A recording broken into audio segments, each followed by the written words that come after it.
నీకున్న 10 మంది స్నేహితుల్లో ఎంతమందితో నువ్వు యథార్థంగా మాట్లాడుతున్నావు? భయము.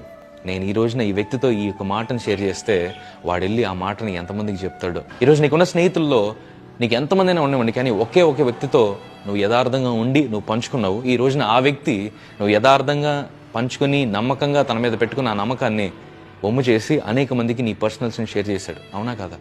ఈ రోజున ఎవరిని నమ్మలేని స్థితిలో మనం ఉన్నాం. ఈ రోజున అదే స్థితిని అపవాది మ్యారేజ్లో కూడా తీసుకొస్తున్నాడు. భార్య భర్త మధ్యలో కూడా యథార్థత లేకుండా వాడు చేయడానికి ప్రయత్నం చేస్తున్నాడు. దానివల్ల ఎంతోమంది వివాహమైన వారు ఈ రోజున విడిపోవడానికి అదే కారణం. ఈ రోజున నీ యథార్థతే నీకు మార్గాన్ని తెరుస్తుంది. నీ నిజాయితీయే నీ జీవితంలో నీకు మార్గాన్ని తెరుస్తుంది. నీ నమ్మకత్వమే నీ యొక్క ప్రజలను నీ కోసం సంపాదిస్తుంది. ఈ రోజున నీ యథార్థత నువ్వు కాపాడుకోవాలి, నిజాయితీగా ఉండాలి.